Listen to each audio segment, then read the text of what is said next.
皆さんごきげんよう、上川薫です。今回取り上げる話題は大阪都構想についてです。現在賛成派と反対派かなり意見が拮抗している状態ですが、反対派の方が一歩リードしているという報道が出ています。ですから今回の動画というものは賛成派の記事、反対派の記事、そして世論を動かすかもしれない記事というものを一つ紹介することにしました。ですからいつもの動画に比べるとかなり長いものとなっています。そして今回の話題について私の立場というものを一つ言っておかなければなりません。私自身は大阪市民ではありませんし、大阪都構想に関わってくる大阪維新の会や自民党、公明党、そして共産党などいかなる政党とも私は関係がありません。では一体どうして全く無関係のこの大阪の話を取り上げるかといえば、大阪というのは日本にとって非常に重要な都市の一つです。ですからこの大阪都構想がどのようなことになるかによって大阪の未来も変わってきます。そして大阪の未来が変わるということは日本全体にもその影響というものは当然波及してくるものなのです。ですから大阪都構想がどのような展開を迎えるかというのは日本の未来にとっても見逃すことができない一つの転機でもあるのです。それではここからは反対派、賛成派、そして世論を動かすかもしれない報道、この3つについてニュースを見ていきましょう。まずは大阪都構想に反対している自民党の議員の記事から見ていきましょう。大阪都構想で大阪市民は大損する。これは時代遅れの構想だ。衆議院議員の大阪2区自民党議員佐藤明氏。11月1日、大阪市を廃止し、特別区に分割する、いわゆる大阪都構想の是非を問う2度目の住民投票が行われる。前回2015年の住民投票で否決されたものが再び大阪市民に問われることとなった。今回の住民投票を大阪都構想の是非を問うものだと説明する報道もされているが、大阪都構想はニックネームに過ぎない。今回の住民投票の正式名称は大阪市廃止特別区設置住民投票だ。大阪市という政令指定都市を廃止し、4つの特別区に分割することに賛成か反対かを大阪市民に問う住民投票なのである。では具体的に大阪市が廃止されたらどうなるのか。実は大阪都構想の設計図とも言われる特別区設置協定書にも大阪市を廃止分割した後の具体的なことはほとんど書かれていない。そしてそのことが問題を難解にしている。決まっていないことが多すぎるため、大阪市廃止後の住民生活は具体的にどう変わるのか、賛成派は良くなるといい、反対派は悪くなるという議論が空中戦と化すゆえんだ。大阪市廃止後に起こることとして確定している事実と未だ確定はしていないものの高確率で起こるであろう事柄とがある。この2者を峻別しながら以下で話を進めよう。なお筆者及び筆者の所属している自民党は今回の大阪都構想に反対の立場をとっている。大阪市を廃止し特別区に分割すれば以下のことが起こることは確定している。1、自治権限機能の低下。大阪市が廃止され特別区に分割すると権限が低下する。今の大阪市は政令市ゆえに府の権限の 90% 以上が移譲されている。例えば府を通さずに予算などについて国に直接交渉を要望することが可能である。そのため独自のスピード感ある街づくりができる。しかし大阪市を廃止し特別区になればこのような権限は失われる。特別区の上には一部事務組合という組織が置かれ、国に要望がある場合などは特別区から一部事務組合、そして大阪府、日本政府へという伝言ゲームを行うことになる。また特別区では水道や消防、救急といった村でも可能な基本的な行政についても独自で行うことができず、すべて大阪府の管轄になる。2、自主財源マイナス5000億円、財源総額マイナス2000億円。現在大阪市は市税6601億円を自主財源として持ち、これに地方交付税などを合わせ、総額8785億円を全体の財源としている。これが大阪市から特別区に分割されると、市税6601億円が4特別区の合計区税1748億円になり、自主財源としては4分の1になる。そしてこれに財政調整交付金などを計上し、合計6749億円が4特別区の財源総額となる。要するに、大阪市から4特別区になれば、自主財源は5000億円マイナスになり、財源総額では2000億円マイナスになる。この方の記事の中で一番気になったポイントはここです。財源総額では2000億円マイナスになるよと言っているわけですが、果たしてそんなことがあるのかなというのが素朴な疑問です。そもそも市を廃止して区にしたとしても、税を集める対象となる人口やもしくは企業などが変わるわけではありません。3、特別区設置コストがかかる。大阪市を廃止し特別区を設置するのも当然コストがかかる。自民党会派による試算ではランニングコスト含め、初めの15年間で1340億円。賛成派の試算では、イニシャルコストで241億円、ランニングコストで年間別途30億円とされている。4、区から市へは戻れない。大阪市を廃止して4つの特別区になった場合、一度区になったものがその後、統合したからといって大阪市へと戻るといった道筋がないという話です。これは東京23区の場合ももともとは東京市というものがあって東京市を廃止して23区へとなりました。では東京23区が現代になってよし今から統合して東京市を復活させようとなったとしてもそうはなれないよというのと全く同じように大阪市を廃止して4つの特別区へと分かれた場合においてもう一回じゃあ統合して大阪市を復活させようというのはそう簡単な話ではないということです。以上の5つについてはただの事実だから賛成派からも特段の異論はないだろう。それではその結果として何が起こるのだろうか。以下の懸念事項が多くの学者専門家から指摘されている。大阪市廃止で懸念される事項。1、住民サービスの低下。大阪市から特別区に移行すれば事実として自治権限と財源が低減しコストがかかる。その結果としておそらく住民サービスは低下する。財源が減ってサービスを維持できる道理はない。例えばコロナ前の財政シミュレーションでも特別区設置に伴いスポーツセンターなどの17億円分の市民利用施設の縮小削減が想定されていた。コロナ禍を経て税収減が見込まれる今後は住民サービスの縮小削減がより進むことは想像に難くない。さらに府の財政が厳しくなれば公営住宅や生涯学習、区民イベントなど生活に密着した事業の廃止もあり得る。2、公共料金の値上げ。水道料金など公共料金の値上げも考えられる。財源が低下しコストが増える中、意地でも住民サービスを維持するというのならば、税金、公共料金の値上げは避けられない。なお、大阪市福祉都推進局は、特別区設置に伴って公共料金の値上げはないとしているが、これは特別区設置時点、すなわち2025年1月1日時点での値上げはないという意味であり、それ以降の値上げはあり得るのである。4、防災体制の劣化。大阪市から特別区に移行することで、防災体制が劣化すると専門家は警鐘を鳴らしている。大災害が起きた場合、今の大阪市の一極体制はポジティブに作用する。市長が災害対策本部長になり、シンプルな指揮命令系統が敷かれる。しかし4特別区では、区長がそれぞれ災害対策本部長になり、本部会議を開くが、発災直後の切羽詰まった状況で認識の統一を図ることができない。確かにこういった体制については大阪都構想の設計図である協定書には具体的に定められていない。以上の他にも特別区移行期間に少なくない行政サービスが空白期間を持ってしまうことや、特別区設置に伴う職員の増加に対し人材が確保できる保障がないことなど懸念は尽きない。大阪市廃止のメリット。ある世論調査によれば、賛成に投票予定の方の主な賛成理由は、第1位が二重行政が解消されるから、第2位が経済成長につながるからであったという。では大阪市廃止によるこれらのメリットは本当なのだろうか。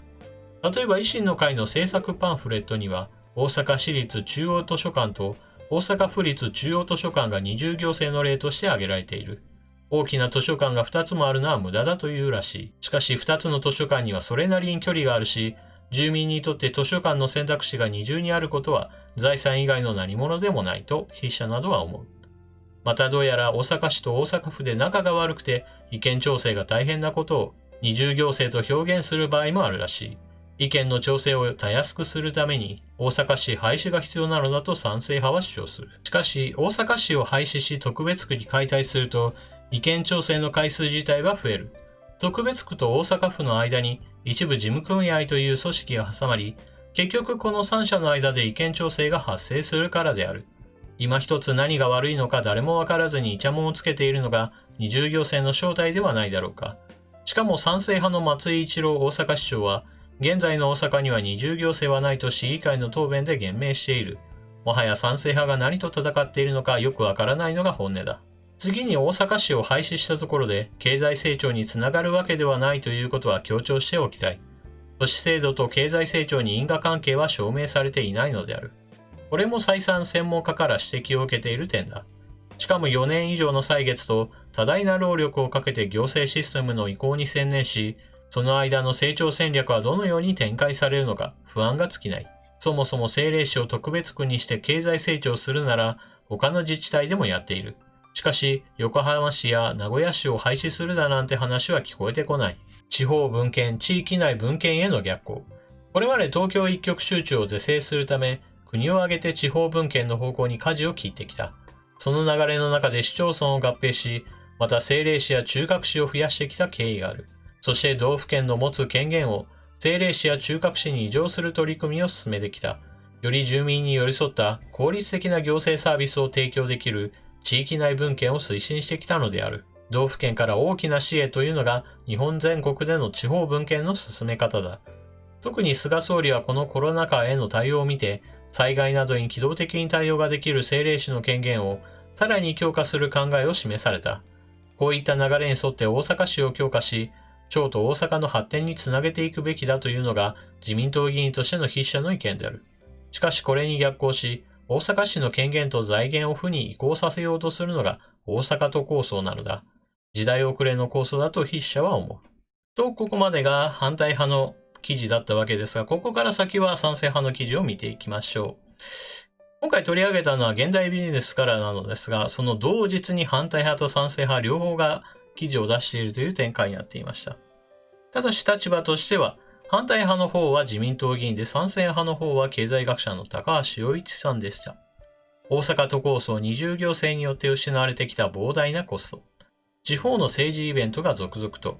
菅政権がスタートして1ヶ月が過ぎた。スピード感のある政策実施は相変わらずだ。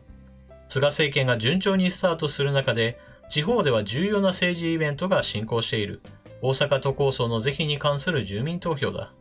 なお、この記事では、地方の重要イベントとして愛知県大村知事に対するリコール運動についても触れています。が、今回の話題とは違うので、その部分については省略しています。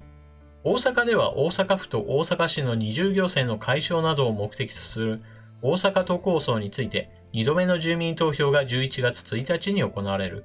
大阪都構想は5年前に住民投票が行われたので、住民に一定の理解は得られているはずだが、未だに無理解もある。ツイッターで立憲民主党の原口元総務省が、陛下のおられるのは東京ですよ。大阪に遷都するのですかとつぶやいた。これに対し吉村大阪府知事は、原口さんの指摘は今日です。東京都ももともと都ではなく、東京市と東京府でした。これが1943年に一つになり、東京都になりました。日本の大都市制度は特制度と政令市制度です。大都市法上、特制度とみなされますと返答した。大阪維新が握っているから。吉村知事が投稿したように都というのは、ここでは大阪市の代わりに特別区を導入することに他ならない。市の代わりに特別区とするのは、市と府の役割分担を明確化するためだ。大阪では、例えば高校は府立と私立がある。これはまだいいが、都市開発で大阪府と大阪市は見苦しい争いもあった。その象徴は1990年代に建設された大阪市の旧大阪ワールドトレードセンタービルディングと府のリンクゲートタワービルだ。高さは WTC が256メートル、ゲートタワーが 256.1 メートルで、わずか10センチを競ったというほとんど笑い話だ。このように市と府の対立が不幸せと言われるくらいに見苦しいこともあった。今ではこうした不幸せはなくなっている。だから大阪都構想は不要という人もいるが、それは大阪市長も大阪府知事も大阪維新が握っているからだ。今の大阪では大阪府知事と大阪市長の関係は良好だが、かつては府と市の関係が良くないのが恒常的だった。大阪都構想は特別区を導入することで人間関係ではなく制度的に不幸せを解消しようとするものだ。市長同士の人間関係によって自治体間の連携を図ろうとするのは危ういものだと言える。不幸せはなぜ起こるのか。大阪ではこれまで二重行政解消については何回も試みが行われてきた。今から88年前にも同じ名称の大阪都構想があった。もっともこれは大阪市を都に格上げし、残りの地域を浪速県とするものだ。それ以後大阪市を拡大強化して二重行政を解消しようとする試みばかりだった。今の制度である政令指定都市もその流れで市の権限強化の方向だ。しかし市の権限強化では必ず県とぶつかってしまう。もっとも狭い大阪府とその中でさらに狭い大阪市が今の制度のままでは無理で不幸せが続いた。2001年になってようやく太田府知事は県との統合を視野に大阪都を創設する構想を提唱した。しかし、やはり大阪市側は権限拡大を主張し折り合わなかった。太田府知事を継いだ橋本知事は2010年4月に大阪都構想をぶち上げ、地域政党大阪維新の会を設立。各種選挙で大勝し勢力を急拡大した。大阪自民党も太田知事の大阪党を推していたはずだ。また、当初は橋本知事も推していたはずだが、大阪維新の会ができてから大阪都構想に反対となっていったのだろう。今の大阪都構想に反対するのが自民党と共産党という分かりにくさは、こうした経緯から見るとあくまで政治的なものであり、まともな理屈もないのがわかるだろう。大阪都構想のためのわずかな当初コストを理由に反対する向きもあるが、これまでの二重行政で失われたコストを考えていない。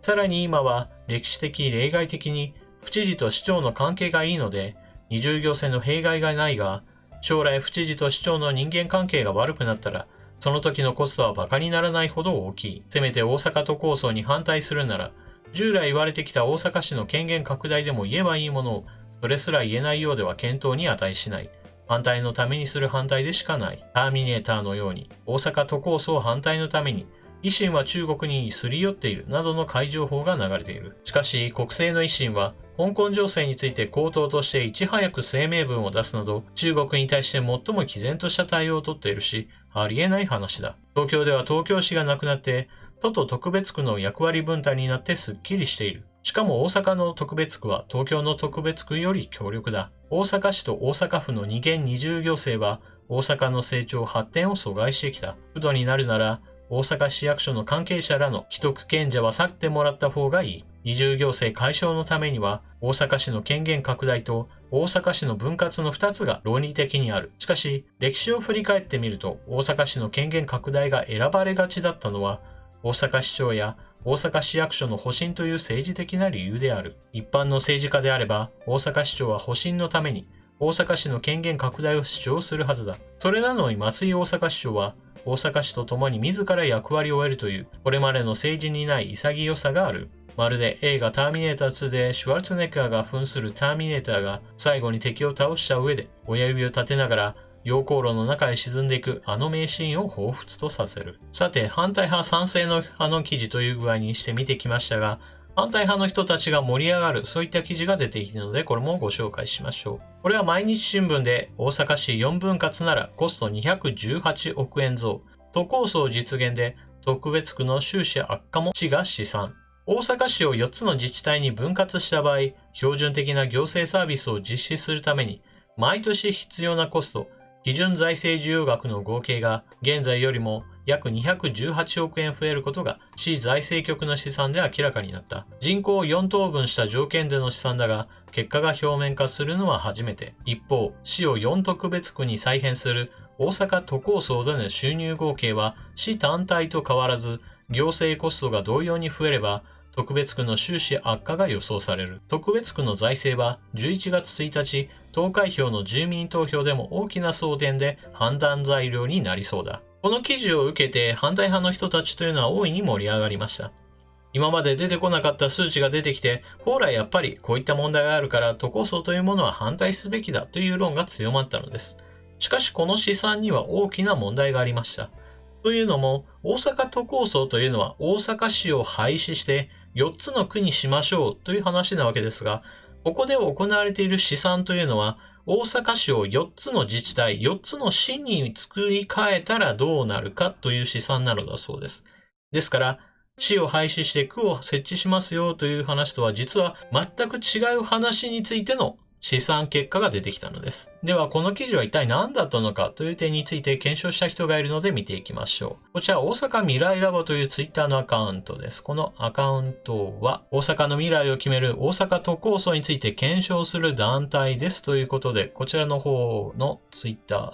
見ていきましょう。ご報告1。本日このツイートに引用されている毎日新聞の記事、大阪市4分割ならコスト218億円増、都構想実現で特別区の収支悪化も市試算について、大阪未来ラボは大阪市福祉と推進局及び財政局へ問い合わせをいたしました。その結果、明らかになった事実をまとめます。財務局への問い合わせ。市試算とあるがこれは事実か。財政局の答え。マスコミ数社から単純に今の大阪市を4つの政令市に分けた場合のコストはいくらかかるかという問い合わせがあったので、それにお答えした形。市として正式な特別区のための試算ではない。通常の問い合わせ対応業務なので、松井市長にも伝えていない。3、その事実を市試算と表現されることは問題ないか。読者の受け止めは、市長が正式に試算したと受け止めると思うが、財務局の答え。それはマスコミの問い合わせに対して市が試算したわけですから間違いではないです。ただ、もしそういうふうに受け止められるとしたら事実とは違う。4、返答した試算の計算式や内容は公表できるか。財務局の答え。可能と思う。上司に確認する。その後のやり取りでデータ入手。確認した事実は以上です。以下はラボの見解です。最後に問い合わせをしたラボの見解。確認した事実からこの毎日新聞で発表された試算は大阪都構想の試算とは全く関係のないものだと判断できます。またこの試算が自民党、共産党など反対派が独自で試算した特別区移行コストの数字を裏付けるものではないということも判断できました。以上皆様へご報告まで。まず最初に整理しておかなければならないことがあります。それは今回の住民投票というものが行われ、賛成派の人たちが勝ったとしても、大阪府が大阪都に変わるわけではありません。あくまでも大阪市を4つの区に分割し、それに伴って大阪府に権限が大幅に強化されて、まるで東京都と東京23区のような関係性になり、実質的な大阪都になるというだけです。ですから、いきなり大阪都になりましたよというわけではありません。そして、現在の情勢としては反対派の方がリードしていると言われていますが、こういった背景には、大阪維新の会が進めている選挙戦略に少し改善の余地があったように私には思います。というのも、大阪維新の会は、この大阪都構想の話について、二重行政を解消することによって、大阪府の経済成長というものを推進していくんだという話をしているわけですが、私は話としてこの二重行政の話を大きく取り上げることはなかったと思います。というのも、反対派の人たちが言うように、現在はこの二重行政というもの、特に大阪市と大阪府の対立というものが存在しません。現在は大阪維新の会が大阪府知事もそして大阪市長もどちらも獲得しています。このような状況下であれば、それぞれが話し合えば何の問題もなく行政は推進されていくことになります。ですから、大阪維新の会が選挙戦略として取るべきなのは二重行政の話をするよりは大阪府に権限を集中し大阪市については住民サービスに徹してもらうという役割分担の話をすべきだったのではないでしょうか。というのも船頭を多くして山登るといったことわざがありますが大阪市は自分たちにとってはこれが良いと思っても大阪府と思いが違えばそこには対立が生じる。このような対立の構図というものが発生しないように大阪としての発展というものは大阪府が担い、そして大阪市のすべきなのは、より住民サービスへと徹する、そういった役割分担の話だったと私は思うからです。さて、それでは大阪府の権限が強化されて大阪市が区になることによって権限が大幅に縮小されるということに対して反対派はそれこそ大阪市というものが分割されてなくなってしまうんだよ。さあみんな大阪市がなくなるんだよ。悲しいでしょう。悪いことでしょう。なんでこんなことをするんだろうね。反対しましょうね。という具合にして煽り立てています。こういった話というのはかなり感情に根ざしたものであり、大阪市がなくなることは嫌だなという思いをかき立てることになるでしょう。しかし、冷静になって考えれば、大阪全体としての発展を考えた場合に、大阪府と大阪市どちらの方がよりふさわしいかといえば、大阪府の方に分配が上がるでしょう。大阪市というのは人口が非常に多く、それによって権限が移譲されて強化されてきました。しかし、それによって大阪府と大阪市が対立するようなことになっては、結局は無駄が発生するというのが大阪維新の言っていた二重行政の問題です。そして未来においても大阪維新の会が両方のトップを取り続けるかといえばそういったことが約束されているわけでは当然ありません。りません。なぜならば、それぞれの地位というのはあくまでも選挙によって選ばれることによって決まるのであって、決して大阪維新の会が自分たちがこの地位をずっと続けていくんだと言い張るようなものではないからです。当然のように未来においてはどちらかが自民党へと変わることもあるでしょうし、無所属の人間、例えばすごい人気のある人が出てきて無所属のままに当選することもあるでしょう。そして両方の地位を大阪維新の会が取らないことも十分あります。どちらかが自民党かもしれませんし、どちらとも自民党に変わるかもしれませんし、どちらとも無所属の超有名人などに入れ替わることだって十分あり得るわけです。ですから、そのような状況の変化というものが未来に起こり得ることを考えれば、システム、そして制度として大阪府と大阪市の意見というものが対立するような構図を作れないようにするということが重要だという意見には、私は十分に賛成できます。反対派の意見としては、それこそ今二重行政がないんだから変える必要がないよねという言い方をしていますが、これは未来に対する想像力というものがあまりにも欠如しています。それこそ自民党の議員が反対意見を出しているわけですが、今後自民党から大阪市長選へと候補者を立てることは当然ありますし、同時に大阪府知事にだって立候補者を出すでしょう。ですからそれによって選挙に勝てば当然のようにねじれることはあるわけです。そして市長になったり府知事になったりすれば、自分の仕事というものを考えてより成果を出すためには自分の思い通りに何事もやりたくなるでしょう。そうすればまた再び以前のような大阪府と大阪市の対立というものが復活する可能性は十分にあるわけです。これこそまさに構造的欠陥だと言えるでしょう。そしてそうした構造的欠陥を根本的に直そうと思った時に、大阪市というものを解体するというのは私は一つの案として十分通用すると思います。それこそ東京市というものが昔あって、その東京市というものが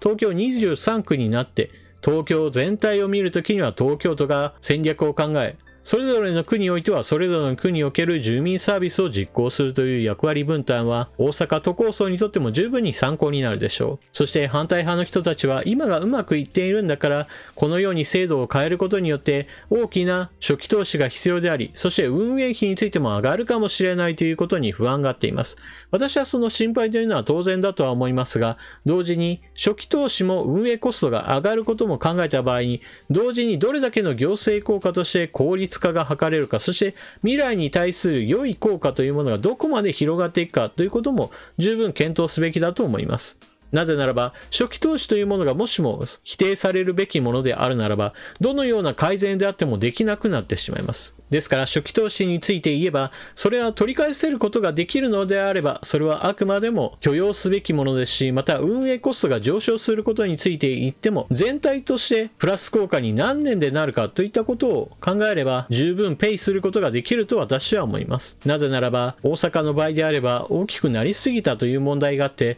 それによって生じる非効率というものを4つの区に分割することで最適化するという手法は十分通用すると私は思うからです。反対意見の中には、いやいやこういった区に分けるなんていう議論というものは人口の多い神奈川県横浜市などでは行われていないじゃないかという話になっているわけですが、他がやっていないからといって改善案が否定されるというのも変な話です。少なくとも全体構造として私は以前にも指摘しましたが、日本は人口減少時代に入っています。ですから人口が増える地域と人口が減少する地域においては、今後どう行政を最適化するかというのは議論すべき話なのです。例えば今回大阪市の場合であれば、人口が多いんだから分割して地域サービスへと徹してくださいという方向転換を図るのは良いことだと思っていますが、一方で人口が減少する地域においては、もはや市町村というものは統廃合を考えるべきですし、同じように県レベルにおいても私は統廃合の議論というものをスタートさせるべきだと考えています。日本経済がどうなるかといったところは波があるわけですが、しかし人口減少の問題というものはある程度先々までその予測がすでに立っていて、それに見合った形に日本の行政体というものは変わっていかなければなりません。もはやそれは避けられない危機なのです。そしてこの人口減少による経済の縮小やもしくは行政にかかる負担というものはどんどんと年月を追うごとにより悪影響が及んできます。ですから何もしなければ、何もしない分だけの時間が経過し、それに伴う悪影響というものが及んできます。ですから何もしないのではなく、何かしなければこの状況の悪化というものに抗うことがどんどんできなくなってくるのです。ですから反対派の意見の中に見られるように、今が大丈夫だからこのまま続ければいいという意見は、未来に対する危機感というものがあまりにもなさすぎるというのが私の考え方です。年月が経てば経つほど挽回するチャンスはどんどん失われ、気づいた時にはもう手遅れといったことに十分なり得るのが現在の日本の状況なのです。現在は地方分権の時代と言われています。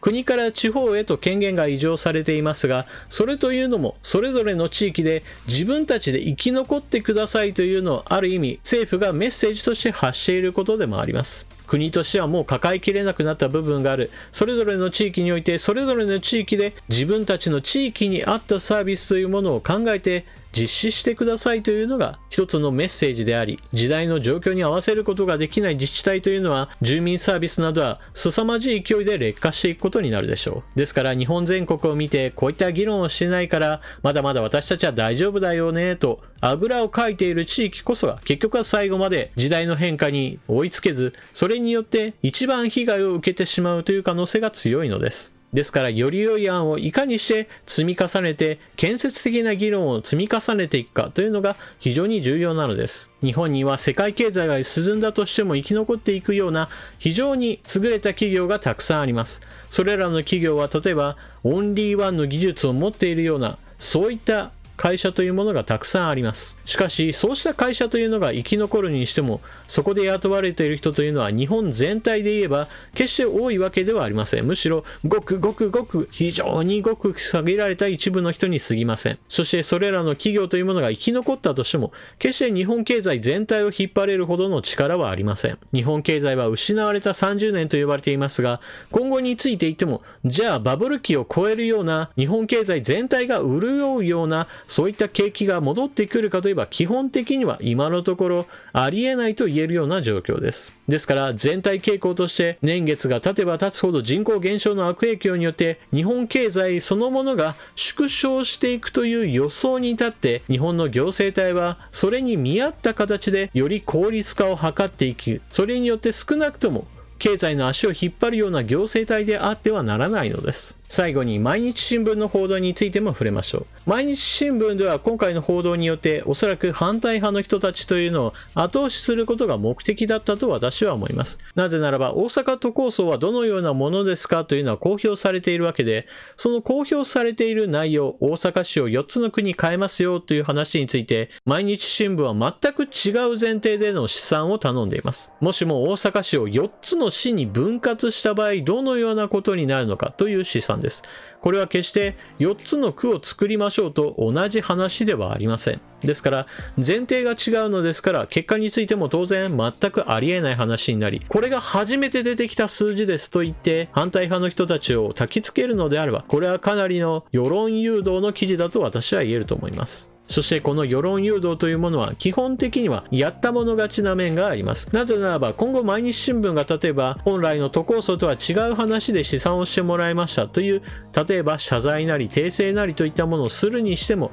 報道としては一体誰が気づくんだといったレベルの非常に小さい取り扱いをすることによってほぼ誰の目にも触れないようなことになるでしょう。そして言い逃れするとしたら、例えば今回はあくまでも市に分割した場合だったらどうなるかという聞いただけで、決して大阪都構想がどうなるかといった話を聞いたわけではありませんという言い逃れすらするかもしれません。全く違う前提なのですから、今回の大阪都構想の話とは別の記事ですよというふうにそうやった逃げをするかもしれないのです。こういったことを考えると毎日新聞としては基本的に大阪都構想に反対というのがまず第一にあって、その第一反対という意見というものを強めるための記事というのを目的化して書いたのではないかというのが私の考え方です。さて今回の動画は非常に長いものとなりました。最後まで見ている方というのはおそらく10人に1人もいないかなとは思うのですが、最後まで見てくれた人は本当にありがとうございます。皆さんもこの話題についてここまで見てきたのですから何らかの感想を持たれたはずです。ぜひともコメントしていってください。文章化することで頭の中がスッキリとするものです。それでは動画を最後までご視聴いただきありがとうございました。チャンネル登録していない方はぜひともチャンネル登録を、そして次回の動画をまた見てくれると嬉しいです。それでは次の動画でまたお目にかかりましょう。またね。